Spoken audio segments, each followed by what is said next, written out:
Imagine just a regular night out, drinks, maybe some music, meeting new people. Yeah, the usual kind of thing. But then picture that night twisting, spiraling into something truly awful, leaving behind just immense loss, but also this really weird digital echo afterwards. It's a really disturbing one. Exactly. So today we're looking into a case that's chilling, not just because of what happened, but because of the bizarre fascination it sparked. We're talking about the story of Wade Wilson. And for this deep dive, we're drawing on some key sources, like excerpts from The Paradox of the Deadpool Killer and also Roadside Tales. Right. These really lay out the sequence of events, but they also start to question the deeply unsettling phenomenon that came later. So our mission here is really twofold. Understand the core events of this tragedy, and then try to unpack the public reaction, which is just perplexing. Absolutely. Where do we start? Fort Myers. Yeah, let's set the scene. Fort Myers, Florida. It's October 6th, 2019. Christine Melton, she's 35, a mother, works as a server. She's out with her friend Stephanie Sailors at a place called Buddha Live VE. Just a standard Friday night, really. Relaxing, having fun. Totally normal. And at the bar, they meet two guys. One calls himself JR, who we later find out is Wade Wilson, and another man, Jason Shepard. And what's interesting right off the bat is how people described JR then. Clean-shaven, no face tattoos yet. Unassuming, almost. Yeah, unremarkable, you might say. Just another guy at the bar. So they hang out, talk, have drinks, and then later on, the four of them head back to Jason's place. And the sources are pretty clear. This was all, casual, consensual. Nothing seemed off. Christine and this JR guy, Wade Wilson, they become intimate. Everything seems, like part of the night. Then the next morning arrives. Stephanie has to leave. She needs to take her child to school. A totally routine moment. Yeah, like any other morning after a night out. But it turns out to be the very last time she ever saw Christine. And this is where the story takes that sharp, awful turn. After Stephanie leaves, Christine vanishes. Gone. She's later found. And the details are distressing. Restrained, pale, signs of a terrible struggle. And her car's missing too. It's just gut-wrenching. And tragically, that wasn't the only devastating event that morning. No, it wasn't. Around 10 a.m. the same day, Wilson encounters someone else.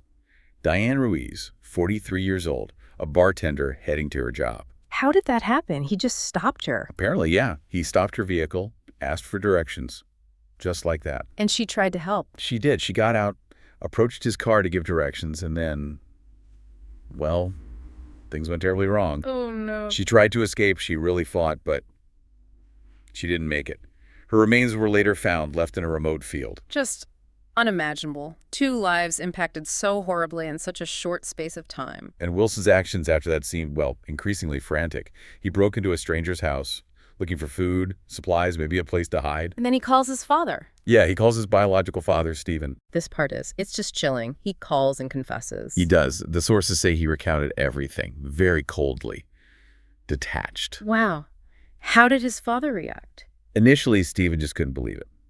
Denial, Who would want to believe that? Of course. But then, Stephen puts the call on speakerphone.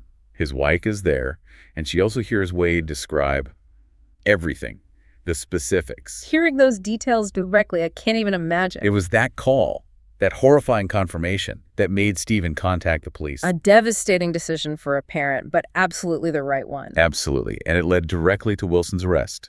The police found him the next day, October 8th, inside that house he'd broken into. So the immediate danger was over.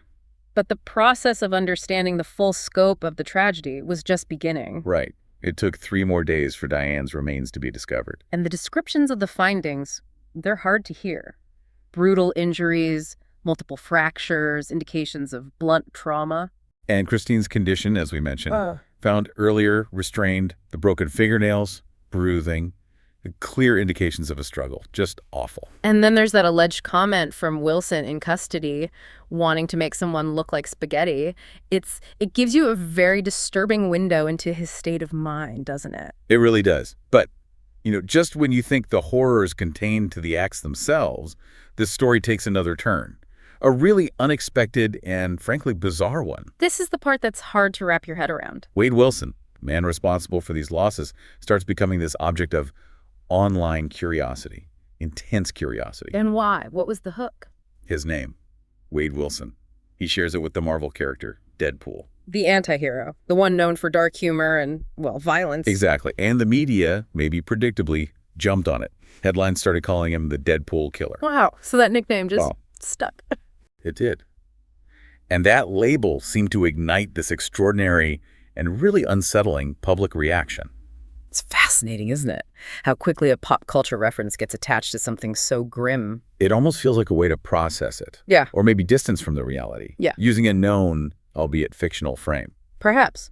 Maybe it's easier than confronting the sheer senselessness of it, but the result was something else. You mean the messages? Oh, yeah. The volume was incredible. Over 4,000 online messages. People calling themselves admirers. Admirers. Seriously. Seriously. And hundreds of actual letters sent to him in jail. Photos, some explicit apparently, and actual love letters. Yep. People asking for leniency for him. Love letters. To someone who admitted to doing these things, I don't understand that. It's deeply disturbing. It taps into this strange phenomenon where notoriety, even for horrific reasons, attracts this following, like a dark kind of fame. Infamy treated as celebrity. Exactly. The lines get completely blurred for some people. And Wilson himself, he seemed to lean into it. It appears so. While he was waiting trial, his appearance changed. He got facial tattoos, started slicking his hair back, wearing sharp suits to court appearances. Playing a part. It certainly looked that way. Right. And his image went viral all over again, but now tied to this really weird, almost cultural fascination. It's a profoundly unsettling transformation. It goes beyond morbid curiosity, doesn't it? The letters, the pleas, what could possibly motivate that level of, emotional connection? Well, when the trial finally happened in 2024, the defense tried to paint a picture of his background. Right, trying to offer some context, I suppose. Yeah. They talked about a difficult childhood, teenage parents, foster care, early trauma, plus his long history with the law altercations, theft, substance abuse problems. And wasn't there medical testimony, too? About head injuries? Yes, a neurologist testified. Said Wilson had at least 4 significant head injuries as a teenager.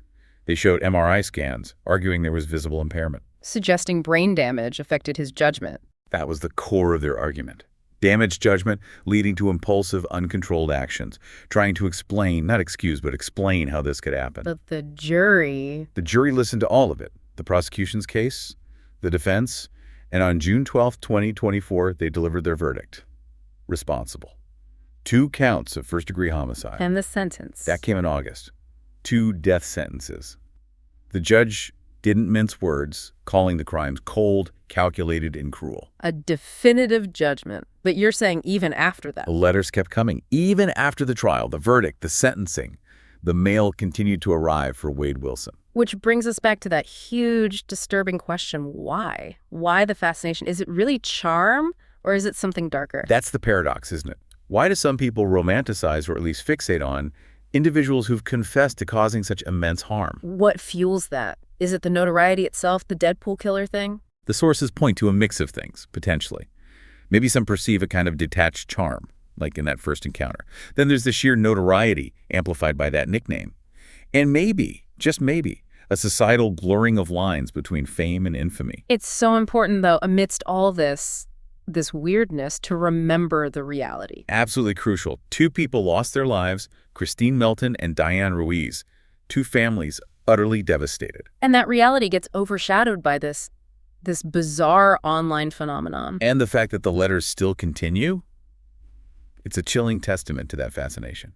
So we've journeyed through the tragic events, the devastating losses, and then this truly perplexing public reaction surrounding Wade Wilson. It leaves you feeling quite unsettled, doesn't it? Yeah, Felly. What does this case, this strange ongoing interest, really tell us about how we engage with true crime, about the pull of notoriety, however dark? It's a heavy question, something to really think about long after you've heard the details. The human element gets lost sometimes, doesn't it? It really does. We'll be back soon with another deep dive, exploring more stories that make you think.